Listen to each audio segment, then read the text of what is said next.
Thompson, What's up? four-time PRCA Photographer of the Year. Thank you for joining us. Let's go shortest version of you see a bucking bull in 2010.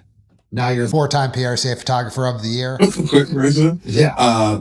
Well, we call it fast tracking. So yeah, I saw first Bucking Bull in 2010. Shot my first rodeo in 2011. Bull riding in Virginia, and then started doing some PBRs, kind of just bull riding stuff in the area. 2016, I shoot my first PBR finals, and was enjoying that and did that kind of through 2020. 2019, I moved actually from Virginia to Texas. Texas, we're rocking and rolling, I spent a lot of time in the streets of Fort Worth just trying to find work. 2020, what was that? Yeah, we got 2020, was it 2020? 2021, we're photographer of the year, NFR, the whole deal. And here we are, man, just steady as we go.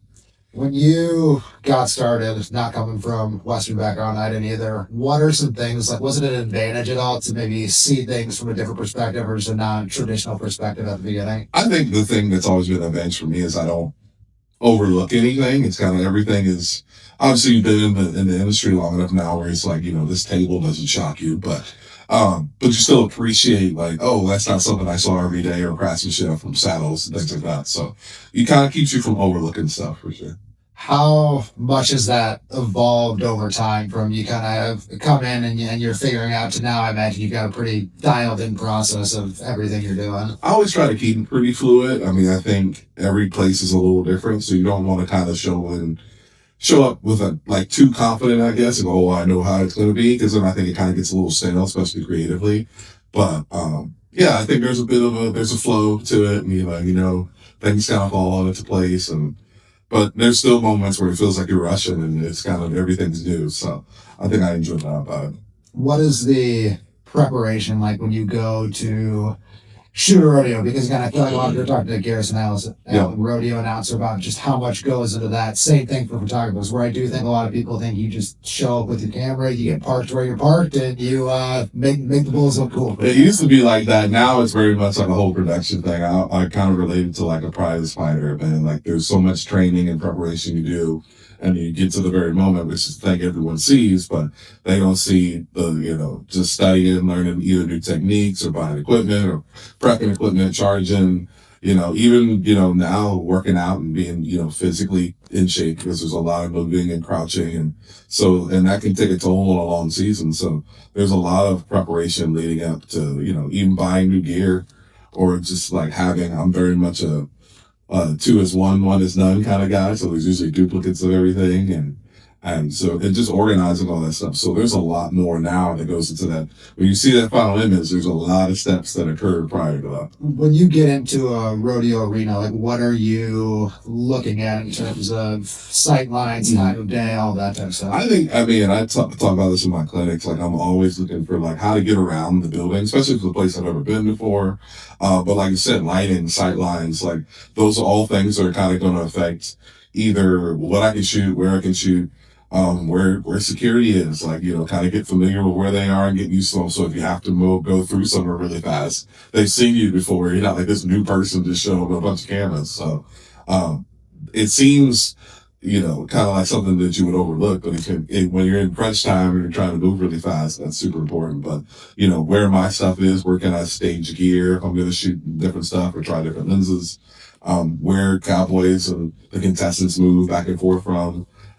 So really, that's one of the first things I do at a rodeo is kind of get a game plan of just the arena where everything is, and then so you can move around properly. Have rodeos made that any easier at all, just in terms of how kind of media has expanded and how much more prominent I guess it would be over the past decade or so? I would say yes overall, but there's definitely some places that are definitely old school where like they're not as media driven. Like there's some places like in the NFR and just a lot of these newer rodeos that you see in bigger stadiums and stuff like that. It's media is like almost premier, like it's almost important than half of the rodeo things normally. So like just access and where you can shoot and how you can get to different places, like, and then also trying to accommodate all the media that comes in. Like rodeo in the Western space is growing so fast. And I think we're starting to see a lot of new faces come in the deal, so they're very curious. So the more media we can provide access to and allow people to see things, I think is a crucial thing. So it has definitely jumped to the forefront of how people coordinate stuff. What event do you think took the longest for you to kind of get a feel of how to shoot? It's weird.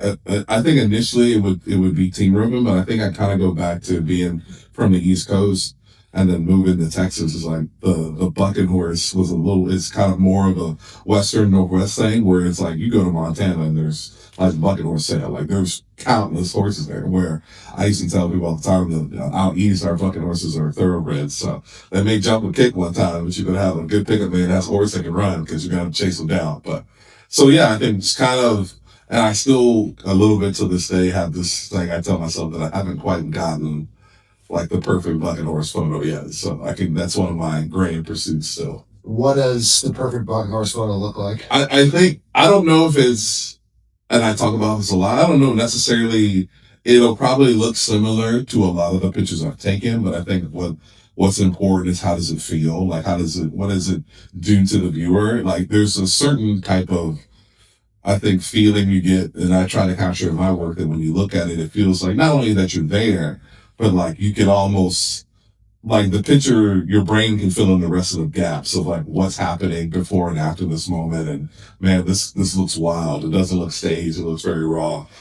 So yeah, I think and the perfect picture for it may not be the perfect person for picture for this person, but it could be for the next person. But I think yeah, it's just kind of that image that captures the essence of rodeo. It just feels and I've taken pictures in other events that kind of feel like that, but haven't quite found that bucket horse picture that I love. Would you say that kind of your overall North Star goal is then to get the essence of what it's like being in that arena? Yeah, I think that's you want to feel like you're there. And I always try to make images that are interesting to people who know a lot about it and people who know nothing about what they're looking at.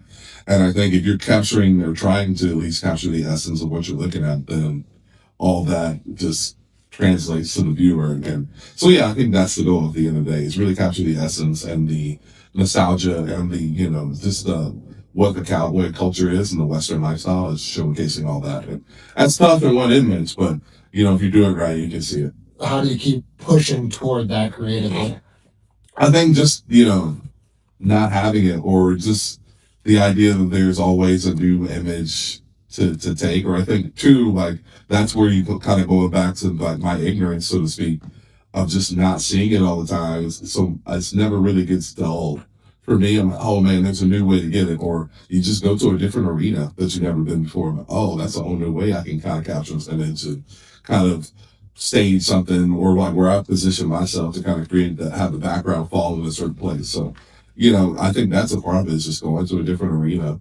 It just reinvigorates you. Even if you've been there before, it's just like when you go back to Cheyenne or you go to Pendleton or the NFR or wherever, or even the Coliseum here in Fort Worth, all it takes is one weekend out there and then you go back and, oh, I can do that a little different because it's just the more you shoot, the more it evolves. Do you feel like, too, that different events, I guess, have, like we're talking about the essence of what is rodeo within the different events? Do you feel like you're kind of capturing different things in that regard then, too? I think like you look at steer wrestling, like I think so much of that is like the dirt and like that impact. Like when that guy hits speed, hits dirt and dirt goes flying, and I think and like I just recently had a show and I had several images in there with steer wrestling because I think that's very much kind of raw and real. But when you can get dirt flying from your rough stock or like people trying to catch calves and steers, like so there's all different kind of visual elements that kind of tell your brain like, yeah, this is rodeo.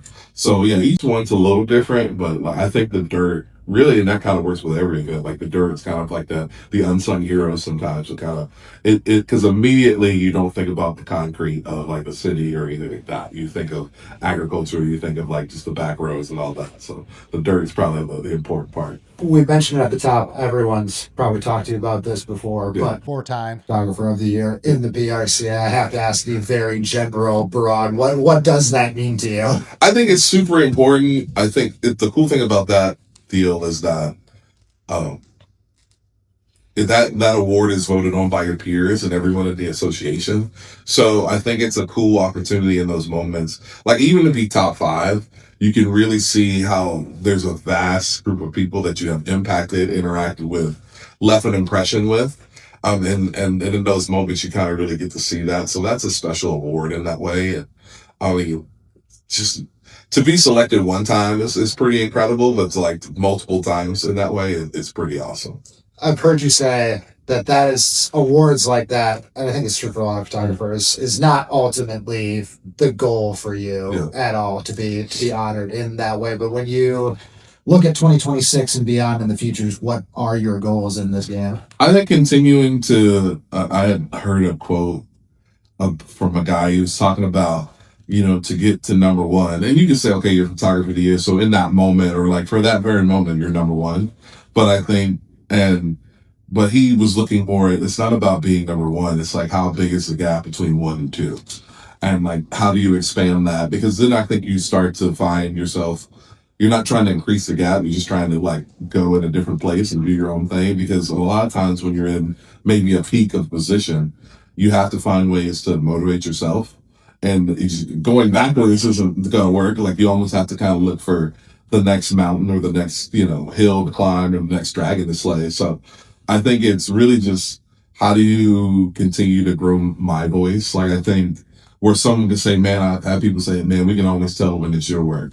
But for me, I don't quite see that yet. So it's like, how do I get that where I can see it and they can see it? But maybe they see it already, but I don't, feel that way about my work. And maybe that's a continuous, pursuit that never really ends. And I'm okay with that. Like that's cool if I never quite get to where I want to go, but it's cool to, you always have something to push for and inspire to. And then that's awesome. So, in that regard, is that what you ultimately want to be known for? Then is you see this that is Click Thompson photography right there when I see that picture. In a way, I think artistically, I think as a person, I just want to be kind of known as a man of God and a good person and like a person that people respect in the industry. I think artistically, like I think that's the deal. It's kind of how do you separate, or at least for me, I like having unique things or things people don't have. So, and I think how do you uniquely separate yourself from, like, oh man, because there's a lot of really talented photographers in our industry. It's just how do you, claim your space. And so I think, yeah, that in a way, artistically, like, how do you always, not to compare myself to like Ansel Adams, but like you mentioned that person, even people who don't even look at photography have seen one of his images. So like, how do you get to that level, right? Because then if I'm pursuing that level, then I'm also helping grow our industry because now you're people who know nothing about what we do have seen what we do. It's like a song you hear on the radio. I don't listen to this artist, but you can confidently say, yeah, you've heard that music. You're like, oh, and then you realize, yeah, you have. So I think that's kind of where I'm at. Who were your early inspirations once you started any type of photography, but rodeo photography in particular, maybe? It's tricky because like a lot of the people that inspired me weren't like rodeo photographers. It was more kind of I was always very interested in who was the most proficient at what they did. Like I looked at, obviously Ansel Adams, but like Joe McNally and Todd Young and actually one of my good friends, Andrew Hancock, he lives over here in Frisco. And like I just been I have and I admit this, I had bought gear from this person just to like pick his brain for 5 minutes because he just continues he's always creative and he continues to put the fire in the belly. And I'm like, man, that's the people I want to be around because like some of the like every time like he doesn't miss. And that's how how my work to be, and that's how I want to pursue my craft. It's like every time it's like either he's doing something new and creative, and you're like, how in the world did he do that? And that's what I want people to think about my work too, is when he says like, I don't know how he pulled that off, but so and that's fun. Like I enjoy that. How does it feel now then that there are probably, I mean, I'd say hundreds of 22, 23-year-old kids who go, I want my photos to look like Clint Thompson. I want to be Clint Thompson. Listen, that idea, that concept's pretty insane. Like it's an honor and it's a cool. It's just a testament to like what I'm doing and I'm on the right path. And I would tell him like, man, try to make your pictures look like your pictures. Because I tell people all the time, like, no one can do me better than me. So, and once I realized that, that's when I think my work started to like reach a new level. So I would tell anybody, like look at my work for inspiration and then make your own thing because I'm not going to be able to outdo you at you. So like whenever, the sooner you find and reach that moment of, creating your own work and being truly to yourself, that's when you're sky's the limit. I guess to do the last thing, but just in general, what was there a moment in time where none of this felt foreign anymore and you could kind of, I know you said that you can't quite get there with your own work yet, but there's obviously a world where people can identify you, identify your work, and see what you're doing and what you're trying to do. When did that kind of, I was going to use the word click, but I guess we'll go with that click for you. I think it was funny. I just had it recently at the NFR. Like it was it was a lot of things mentally happened where I started to like associate years with things like, and it was the first time because this was the first year that I had shot the NFR and I was the only person as a photographer who had done it before. So everyone else were like brand new, like rookies, the whole deal, like everything's new to them. Whereas to me, it's just like, yeah, I've seen that before. Or like, obviously we've never seen like contestants walk out on the dirt for the grand entry, and every year is there's always something different like that. But it was like that first time where it's like, now it's like every year, like I want to be back here, right? Because, and I told someone like early on, this is what makes that rodeo special. I said we don't even have to have a production meeting or anything. The cool thing about that rodeo is if you just pick the people and did it, it would still be the best rodeo in the world because everyone there is the best. Like when you bought that first horse and you just watch everything fall into place, and you're like. That's when you know you're at the peak of the deal, and you're like, and to be there in that moment, that's pretty surreal. So I think that was definitely a moment for me. It's like to be a veteran at the NFR and be able to say that's pretty awesome. What's next for you, 2026 and beyond? Hey man, we're doing got some more gallery shows. I got a book project I'm working on that's still kind of half secret, super secret, but it's gonna be pretty cool. Adding some new rodeos this year, going to some different places.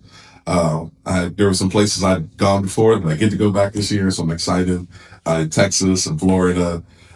So yeah, just continuing to look for different ways to capture the essence of what we do. And every time you change a zip code or change the time zone, it's a little bit different. So trying to showcase that all across the country. You've seen him in and out of the arena. You'll likely see him at the NFR again. Click Thompson, 4-time PRCA Photographer of the Year. Thanks for joining us on US Cowboy. You bet.